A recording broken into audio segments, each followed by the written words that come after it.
My name is Daniel, and this is the story I've never told anyone. I call it She Cheated. Now she's sleeping in my bed.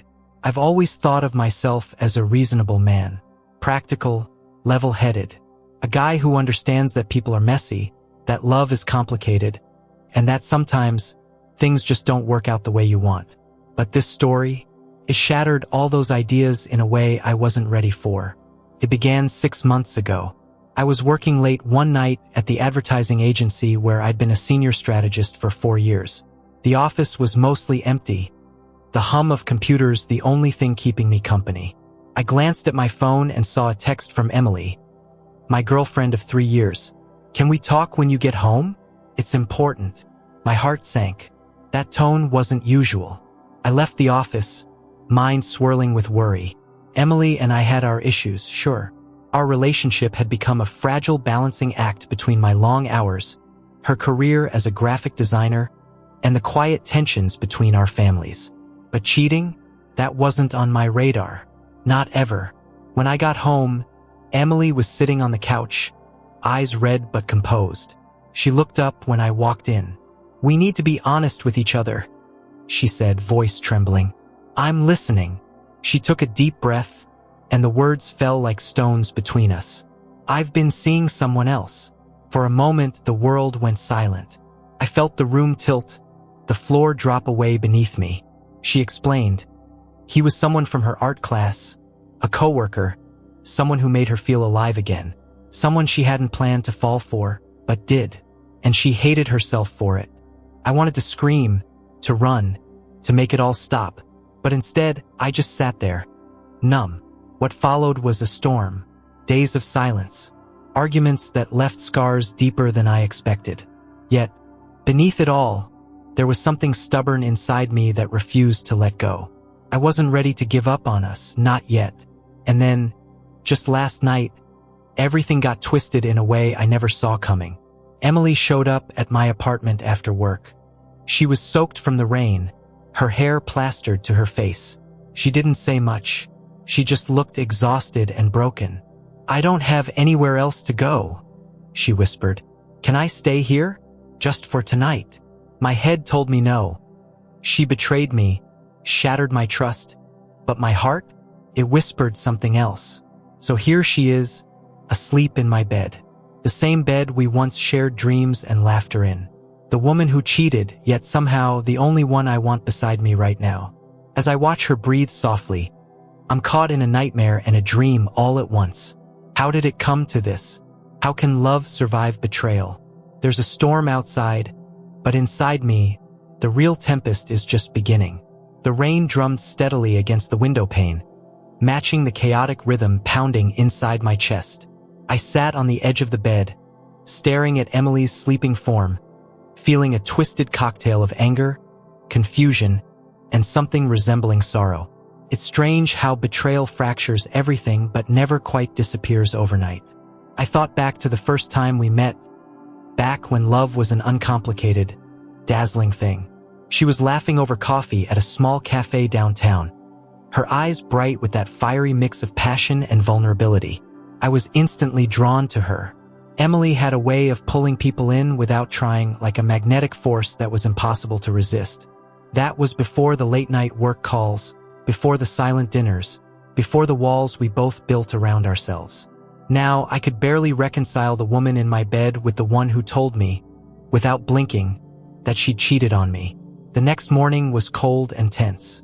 Emily woke up, looking at me with those same tired eyes. "We need to talk," she said. I nodded, bracing myself. "I never wanted to hurt you, Daniel. I was lost. I felt invisible for months. You were always working, and I made a mistake. But I still love you." Her words hung heavy in the air, fragile and desperate. "Why tell me now? After everything?" I asked, voice tight. "Because I want to fix this. If you'll let me." I wanted to believe her. I wanted to reach out and pull her back from the edge. But trust? That was the hardest thing to rebuild. That same day, I went to work feeling hollow. The office buzzed with its usual chaos, but my mind was elsewhere. Then came the unexpected. My colleague, Mark, someone I'd worked with closely on campaigns and shared beers with after work, approached me hesitantly. "Hey, Daniel, can we talk?" he said, pulling me aside. I nodded, wary. "It's about Emily." My heart lurched. "I've seen her around. At the art class, she mentioned. And there's more. She's not just seeing him. She's been sneaking out, meeting him behind your back even after she told you." The betrayal cut deeper than before. "How do you know this?" I asked. Mark glanced around, lowering his voice. "I wasn't going to say anything, but I figured you deserved to know. I overheard him bragging at a bar last week. I felt like I was drowning. But more than that, I was furious. Not just at Emily, but at myself for letting this go on. That night, I confronted her again. The room filled with unspoken words, bitter truths, and trembling apologies. She broke down. "I don't know why I did this. I hate myself for it. But I'm here now. I want us to try." "Try?" I whispered. "How can I try when you keep tearing us apart?" She looked me in the eyes, tears streaming down. "Because you're the only one I've ever loved." But love, I realized, wasn't enough. Not on its own. The days that followed felt like walking on a razor's edge. Every conversation with Emily was a minefield. Each word loaded. Every silence louder than the last. We tried therapy, late-night talks, promises made and broken. But the trust that once held us together had cracked so deeply, I wasn't sure if it could be repaired. Meanwhile, work became its own battlefield. Our office was a pressure cooker of deadlines and egos, but now even the friendly smiles and casual coffee breaks felt like facades. Mark's confession hung over me like a dark cloud. I caught myself watching Emily's every move. Text messages left open, calls that stopped when I walked into the room. It was toxic, but I couldn't help it. One evening, after a long day, I found myself sitting across from Emily at our favorite late-night diner, the air thick with unsaid things. "Do you think we can ever go back to what we had?" I asked quietly. She looked down at her coffee cup, tracing the rim with a shaky finger. "I don't know," she admitted, "but I want to try. I want to believe we can." Her vulnerability struck me, but so did my own fears. "I'm scared, Emily. Scared that every step forward will come with 2 steps back." Her eyes searched mine, desperate for something to hold on to. And then the unthinkable happened. Emily's phone buzzed. She glanced at it and paled. "It's him," she whispered. "I didn't tell you because I was afraid." "Afraid? Afraid what?" Her hands trembled as she showed me the texts. Persistent messages from the man she cheated with, begging her to meet, threatening to expose everything. Suddenly, this wasn't just about us anymore.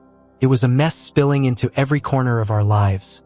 Work, friendships, even family. I realized that if we wanted to save what little was left, we'd have to fight not just for us, but against everything tearing us apart. That night, lying awake beside her, I made a choice. Not out of weakness, not out of hope alone, but out of love. Flawed, painful, and complicated. Because sometimes, love isn't about perfection. It's about the courage to face the storm together. The following weeks were the hardest I've ever lived through. Emily and I built walls and tore them down again, cycling through moments of hope and despair. The man from her past, let's call him Liam, kept dragging us deeper into chaos, sending threats, trying to wedge himself back into her life. It was exhausting and ugly. But in the eye of that storm, something surprising happened. Emily stopped running. She chose me in a way that was raw and imperfect, but real. One night, after I'd confronted Liam and warned him to stay away, Emily sat beside me and said something I'll never forget. "Daniel, I don't deserve you. Not really. But I want to try to be worthy." Her honesty broke through the bitterness. I realized I was holding on not just because of who she was to me, but because of who I wanted us to become. Maybe not perfect, but healed enough. I told her the truth, too. "I don't know if I can ever forget the pain, but I'm willing to try because I love you. But we need to be honest. No more secrets. No more lies." We agreed on boundaries, therapy, and rebuilding trust step by fragile step. The road wasn't straight or smooth, but we walked it together. Months later, Sitting in our small, sunlit kitchen, I caught myself smiling for the first time in a long time. Not because everything was perfect, but because we were still here.